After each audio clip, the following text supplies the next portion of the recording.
We're from the town with the great football team.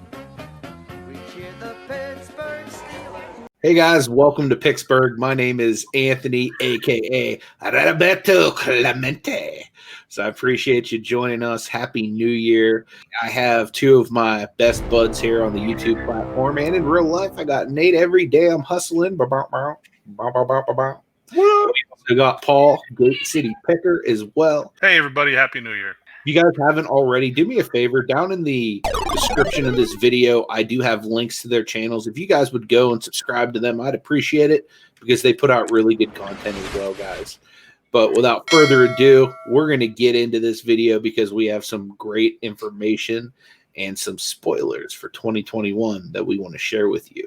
All right, guys, so the first sport that we have on the agenda that I want to talk about is basketball. Who's the number one guy you guys think that is going to have a stellar 2021? I think you already see it with Trae Young. Trae Young is lighting up the scoreboard, leading his team in just about every stats right now. I mean, I think you already see he's decided that he's come to play this season. I think he's the main guy to keep an eye on right now. The guy to the draft class this year too. Wiseman has been. I think he took that not being number one personally. Trying to show out, it's like, you didn't pick me number one. I'm going to show you what you're missing. Yeah, I've been impressed with Wiseman. I was expecting him to be pretty good coming out, but to be as good as he's been this early has definitely been impressive. Who would you say are some guys that you're looking out for that you think are going to pop in the new year? Tyler Hero, he's been one of my guys for a while. I think the guy that I'm really watching is Ayton down with the Suns. Yeah. I think the Chris Paul trade really brings more to that team. It gives a reliable point guard. Now Devin Booker has the ball less, but now he's able to, do more off the ball or even bring the ball up. So I really like that combo. Young team has that veteran presence that's been there before, or at least a lot of playoff experience, and can really help that team a lot. Yeah, I think you're going to see something similar in Phoenix, like you saw in OKC last year, where guys like Shai and a lot of their young guys like Dort had a chance to develop. I think CP3 is going to start pouring into Ayton and Booker, and already Mikal Bridges has been looking pretty great this year as well. So I definitely think that you're going to see, a pretty nice substantial jump in production in Phoenix. And they were already the hottest team in the bubble pretty much. They were undefeated in the bubble last year. And that was without Chris Paul. So now that they've added him, like, they're definitely a team on the rise. Another team that I is kind of a dark horse for me. Like, it's a team that I think a lot of people weren't looking for high expectations coming into this year. The Wizards, like, Bradley Beal's already balling out. They've got some good young players in Rui Hachimura, who was their first-round pick last year. They got a really awesome first-round pick this year in Denny Avdia. And then you figure Thomas Bryant, I feel like he's underrated at center. And then Russell Westbrook, guys, like I feel like he's a huge upgrade over John Wall. And I feel like that's going to be a big difference maker there in Washington. Westbrook being there and the fact that he is able to get triple doubles probably more than any other player in NBA history. I think that a lot of those guys are going to eat having Russ there, because I really think that Russ is going to come into that young team and just like bring a sustainable veteran presence that's going to really make a difference this year. I think Scott Brooks really, basically gave him the keys to the offense and basically says, here, now you got Bill and go get it. You know what I mean? So it's basically going back to the OKC days. And the nice thing is, dude, you can buy in pretty low on a lot of the rookies for the Wizards right now. Like Bradley Beal stuff, like I have stuff I'm watching on eBay right now that's like $10, $11, $12 for hoops rookies.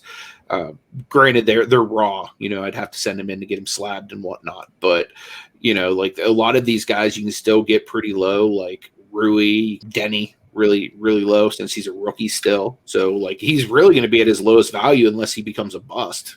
A lot of those players you can definitely still get in low on. And I think, even Russ, if he's able to put anything together with those guys, his value will end up rising a little bit too.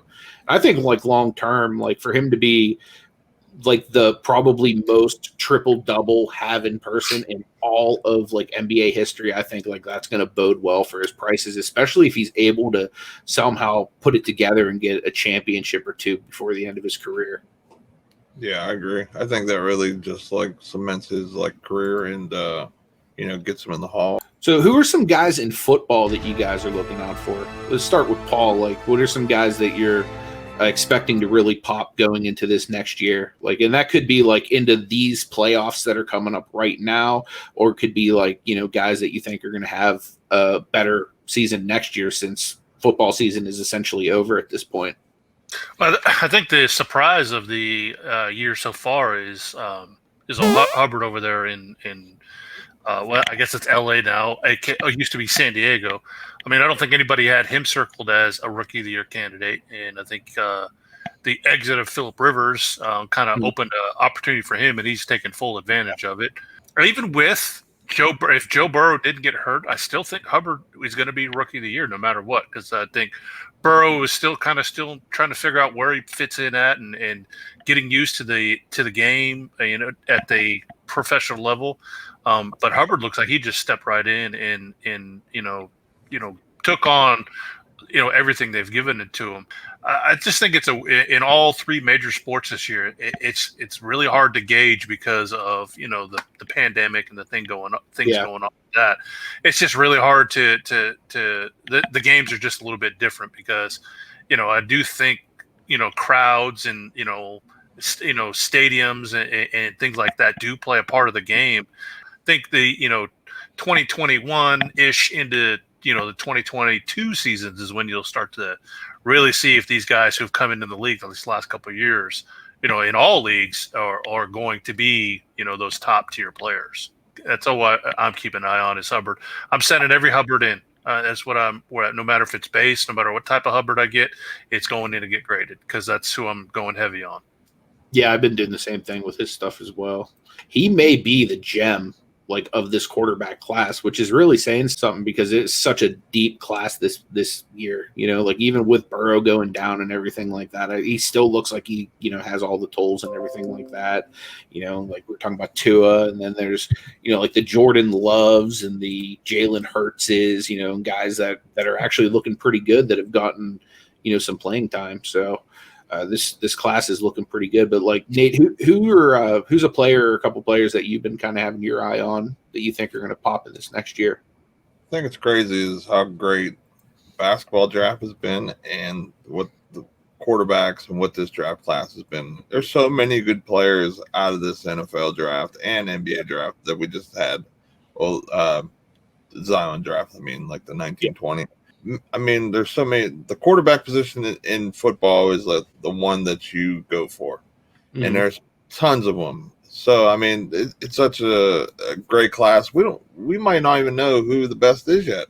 Jalen Hurts is come on late, and I'm not too much for the mobile quarterbacks just for the fact that they tend to get hurt because they end up running and getting hit too many times versus the Tom Brady's that can last till they're 45 because they're untouched in the pocket. But I like Jalen Hurts. I like Herbert. Burrow being in a situation he was in Cincinnati, very tough to play in because they were the worst team in the NFL last year. So it's hard coming in with an offensive line and stuff like that where you're going to get hit so many times. But basically, like there's so many different guys out of this draft class that really popped. I mean, you can't really lose who you go with, honestly. Yeah, I completely agree. I would say, and one player that I'm huge on this year, and it's really no surprise, but like Claypool, like I think he's going to have a stellar career. Like I feel like honestly, he's going to have somewhere like a hybrid of a career, somewhere between Calvin Johnson and like a Larry Fitzgerald type career. Like I'm not just saying that because I'm a huge Steeler fan. For a player that wasn't even drafted in the first round to have the kind of talent he has and to be able to do it on as inconsistent of a team as he's playing on in a year where he didn't have, like a normal training camp or, like any kind of, like Paul was saying, sustainability, that normal rookies have, so for him to come out and just completely look the way he's looked, I think is like going to be huge for his long-term success. And much like the quarterbacks, I think this is a really great year for wide receivers as well. In a hobby where everything is so quarterback dependent and quarterback heavy, I think wide receiver is going to be one of those positions that's going to have a little bit more value than some of the other stuff, like clearly more than, some running backs that are going to have shorter careers or, any form of defensive or offensive lineman. I think that wide receiver is really like the only other position that is going to get any kind of sustainable gains in their card prices compared to a quarterback, at least. So let's get into baseball now, gents. What baseball players are you guys high on coming into this next year? I'd get Tatis and Acuna. That'd be my two guys. You can't go wrong with either one of those guys. They're both pretty solid players. Top of the mountain's Trout. All right, you buy anything Trout, you're gonna be good with it. You're gonna especially you get into stuff outside of base, and not even some of the the short prints, but you get into some of the super short prints of Trout. You're looking at some good ROI returns on that, especially if you take it put in slab.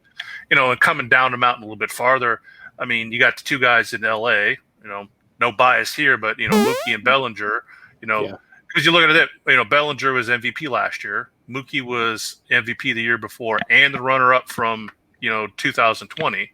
So I mean, those you can't really go wrong with that type of stuff. Bellinger had he had a down year. He started to come alive towards the end of the year. I look for him to take big steps this year. I really think that he's going to kind of it's that MVP. Hey, I'm the MVP kind of. I don't want to say throttle back, but maybe took some things for granted, and he changed his swing. So I think he had a bit of a down year. It came around. I think Bellinger is going to skyrocket this year. I think he's going to go up. Anthony Rendon with the Angels was in his first year contract there. Had a kind of mediocre season. Again, with everything going on, I feel like he's going to get more comfortable this year. And so I think his play is going to go up, which of course is going to kind of raise those values. I think Tatis, had a great year last year with the moves that San Diego's been doing in this preseason. I see him making big strides this year. He's one of the best defensive players right now. His bat came alive for them in the playoffs, so I kind of look for him to really kind of keep his momentum going. Some prospects, Wander Franco, he's one of the best upcoming one. Joe Adele, playing for the Angels, he's hopefully going to move up this year. He had a couple games last year, but I think he's going to be a full-time player this year. Gavin Lux has been up and down with the Dodgers. So last question I have for you guys. Give me a prediction or a couple predictions that you think is going to happen this year and going into the future with the hobby. For example, my prediction is Pokemon's going to continue to get hotter, and some of the other TCGs not as hot as Pokemon is. And also, I'm predicting that grading pops are going to become more and more important as we go on, just because as we're seeing with Prism right now, guys, every single year the top rookies are multiplying population. So I really think grading pops are going to become more and more important going into the future. For me, I think it's going to be a fourth player in the grading game. I think a lot of those lower tier grading companies are starting to make some changes to kind of work their way up past SGC, and because I think SGC is kind of happy with where they are. I don't think it doesn't seem to me SGC wants to improve what they do, and I think some of the ones below them are making some improvements to kind of overjump them. So I see a fourth player in grading coming up real soon. Yeah, that makes a lot of sense. I've seen GMA making tons of headway, and they've even upped their prices quite a bit, because I know they used to be $3 per card. They're up to $8 a card or $6 for anything over 100 cards for bulk submissions. But I'm seeing more and more people go to them now, especially since SGC is the same, if not more than PSA in a lot of circumstances. And BGS is having tons of issues with fake slabs. And another one that is surprising is that I think card shows are going to be more attended this coming coming up, because I went to 2 since the pandemic, and still a good amount of people there. And I just when all of this kind of clears itself up, I think card shows are going to be real popular again. So I look for more card shows, which is good. More card shows, more card gatherings, and things like that. Well, I mean, just the sheer amount of people that have rejoined the hobby or got into it for the first time just since this like global pandemic started, I that alone should be enough to drive a good bit of new faces into those shows. But yeah, I think that'd be super cool to see the kind of response that the community has whenever we're actually able to get together physically again. I think the one thing that will eventually that will happen is we get something where it's like a uniform grading system, where I think robotics is going to start coming into play, because I think at this pace and how the hobby has grown, I think that's the only way that it could be done. So like speed-wise, like PSA and these other companies, because just like Paul was saying before, there is other companies popping up and getting bigger and everything else. So the more, with the process being backlogged the way it is, there needs to be something that's going to be some type of game changer for them to get back into the position where they're able to grade more cards, but also not slack with the grades or, have something that it doesn't belong. So I just think that is something that needs to happen soon, and it will probably happen here, pretty soon here. Yeah, that's one thing in the grading process I think I wish would change, was some type of uniformity across the board. A 9 at this company could be a 10 at this company, and I wish there was some type of even playing field. Yeah, I agree with you there. And one thing I actually have seen, just since I've been looking into some different grading companies, most of them, if you look into their services, there is some form of fine print where it'll actually tell you exactly how they grade your card and like what metrics they go by. But yeah, standard metrics would be great. And like Nate said, if they're able to make it robotic, imagine all those other people that literally sit there and just look for grading cards and they grade it by eye. They could then become quality control people and make sure that the process is moving faster and the computer isn't screwing up or anything like that. Guys, do me a favor, leave us some comments down below. Let us know what you think, what kind of predictions you have for the hobby moving into 2021 and beyond. And again, guys, make sure you check out my buddies here. I'd really appreciate that. Don't forget about our auctions, Sundays at 4 p.m. Eastern Standard Time. Again, down in that comments, you can also put down there, tell us what you're looking for, and we can bring it to the auction for you. All right, guys. We'll see you next time. God bless.